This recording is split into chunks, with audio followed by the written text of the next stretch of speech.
देशाच्या धर्तीवर आपली आई बहीण प्रत्येक वेळेस म्हणत असते की इडापिडा जाऊ दे, बळीचं राज्य येऊ दे. ह्या बळीराजाला साकडं घालणार तो महासम्राट बळीराजा. ह्या देशात आपला देश कृषी प्रधान देश आहे, पण या देशात शेतीचा शोध लावला ती पहिली राणी निरुती ही एक महिला होती. ती राणी निरुती. जगाला शांतीचा आणि या देशाला क्रांतीचा संदेश देणारे तथागत गौतम बुद्ध. 13व्या शतकामध्ये जेव्हा महिला मुक्ती, महिला चळवळी याचा कधीही विषयही निघाला नव्हता, हा शब्दही माहीत नसताना एक स्त्री पुढे येते आणि डोईचा पदरा आला खांद्यावरी भरल्या बाजारी जाईन मी म्हणते आणि आपल्याला सुळावर द्यायला आलेल्या 40 सनातन्यांना पुरून उरते त्या संत श्रेष्ठ जनाबाई. यानंतर 1634 ते 1648 या दरम्यान माजलेल्या मोगलाईला उत्तर देण्यासाठी स्वराज्याचं स्वप्न ज्यांनी उराशी बाळगलं ते स्वराज्य संकल्पक शहाजीराजे.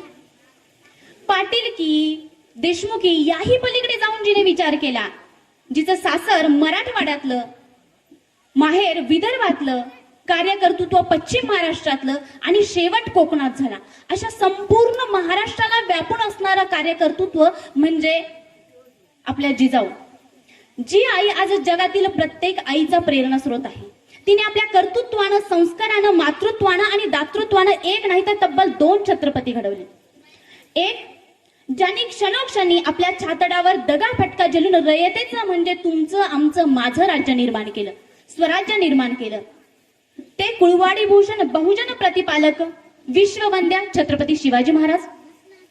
ज्यांनी युद्धाच्या कौशल्यावर एक नाही तर 5 शाह्यांना मात दिली युद्ध कौशल्यावर, परंतु बुद्धी कौशल्यावर त्यांनी इथल्या सगळ्या पंडितांना मात दिली. अक्षरशः ज्ञानेश्वरांचं रेकॉर्ड सुद्धा ब्रेक केलं आणि वयाच्या 14व्या वर्षी बुधभूषण नावाचा ग्रंथ लिहिला आणि बहुजनांचे, तुमचे, आमचे पहिले संस्कृत पंडित ठरले ते छत्रपती संभाजी महाराज.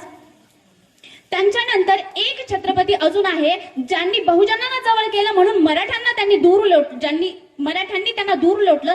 असे छत्रपती 1902 ला आरक्षणाचा वटहुकूम काढतात, आरक्षण जाहीर करतात. तर त्यावेळेस ज्यांचं अघोषित आरक्षण या देशामध्ये होतं, सरकारी नोकऱ्यांमध्ये होतं, ते म्हणाले की तेली माळी साळी यांनी संसदेत किंवा सरकारी नोकऱ्यांमध्ये जाऊन नांगर हाकायचे की तांगड्या धरायचे, काय गरज आहे यांना, काय अक्कल आहे का यांना, असं ज्यावेळेस लोकमान्य टिळकांसारखे म्हणत होते, त्याला न जुमानता 1902 ला संसदेत सरळ आरक्षणाचा वटहुकूम जाहीर करणारे छत्रपती शाहू महाराज.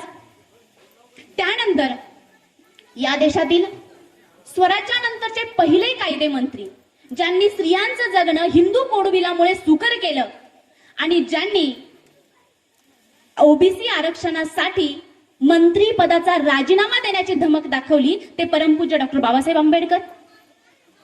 त्याच्यानंतर ही संतांची भूमी आपण म्हणतो, ते जे तुकोबराय, जे शिवरायांचे गुरु होते, त्या तुकोबरायांचा एक अभंग आहे, घोकावय अक्षरमच नाही अधिकार, मला शिक्षणाचा अधिकार नाही, अभ्यासाचा अधिकार नाही, पण तरी सुद्धा ते पुढे चालून म्हणतात, आम्हा घरी धन शब्दांची जरत नाही, शब्दांचीच शस्त्री यत्न करू. त्या शब्दाच्या जोरावर, त्या बोलण्याच्या जोरावर, अभंगाच्या जोरावर मावळ्यांच्या नसनसात नऊ चैतन्य निर्माण करून मावळ्यांना संघटित केलं आणि लोकांना जगण्याची प्रेरणा दिली. ते जगद्गुरु तुकोबाराय. त्या जगद्गुरु तुकोबारायानंतर एकमेव कीर्तनकार जो त्यांच्या पायावर चालला, त्यांच्या वाटेनं चालला, ज्यांची काल आपण जयंती साजरी केली, ते म्हणजे संत गाडगे बाबा. स्वतःचं पोटचं पोर वारलं, कीर्तनात निरोप आला की बाबा अंत्यविधीला जावं लागेल. आपला हुंदका दाटत लोकांकडे बघून जे म्हणतात, अरे मले आहे कोट्यानं कोटी, मी कायले रडू एकट्यासाठी, ही जनता जनार्दनच माझी लेकरं, असं म्हणून ज्यांनी समाजसेवेला वाहून घेतलं ते संत गाडगे बाबा. संत तुकडोजी महाराज ज्यांनी हातात खंजिरी घेऊन तरुण जागवण्याचं काम केलं, ज्यांनी शिवरायांचे पोवाडे रशियाच्या कानाकोपऱ्यात गायले, जगभर गायले, ज्यांनी मराठा मुक्ती संग्राम असेल किंवा महाराष्ट्राची भाषिक चळवळ असेल, त्या चळवळीच्या वेळी ज्यांनी इथले जे काही तरुण आपल्या आई बापाला किंवा बायकोला विसरून तिथे मरत होते, तर त्यांना संदेश देण्याचं काम, त्यांची कान उघडणी करण्याचं काम आपल्या पोवाड्यातून करणारे या जगाचे क्रांतीसूर्य आपण ज्यांना म्हणू शकतो ते अण्णाभाऊ साठे.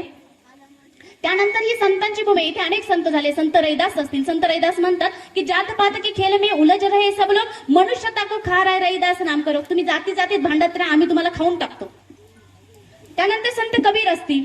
त्याच्यानंतर संत सेवालाल असतील, त्याच्यानंतर संत तुकडोजी महाराज तर मी सांगितले, असे अनेक संत या भूमीवर होऊन गेले. आणि त्या भूमीवर अजून झाले स्वातंत्र्य संग्रामामध्ये आपण बरीच नावं ऐकली, बरीच मोठी यादी वाचली असेल, पण त्या यादीत एक नाव नाहीये ज्यानं एक सूत्र या जगाला दिलं, ज्यानं एक सुरुवात केली. छोटीशी सुरुवात इतिहासात क्रांती करू शकते. शेतसाराक असेल किंवा जमीनदारांचा अन्याय अत्याचार जो काही आहे त्याला सुद्धा या गोरगरिबांना मुक्त करण्याचं काम ज्यांनी केलं त्या बिरसा मुंडा. स्वातंत्र्य संग्रामामध्ये इंग्रजांचा कुठलाही विचार न जुमानता ज्यांनी विरोधात लढले इंग्रजांच्या, त्यांचं नाव मात्र कुठेच इतिहासात नाहीये. त्याच्यानंतर झाशीची राणी तुम्हा आम्हाला सगळ्यांना माहितीये, पण त्या झाशीच्या राणीसाठी आणि या देशासाठी बलिदान देणारी झलकारीबाई मात्र आपल्याला माहित नाही. का तर ती आदिवासी होती, का तर बिरसा मुंडा आदिवासी होते.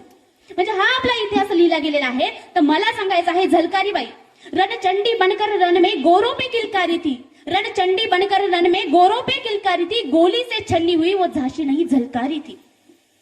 हा इतिहास आम्हाला माहित पाहिजे.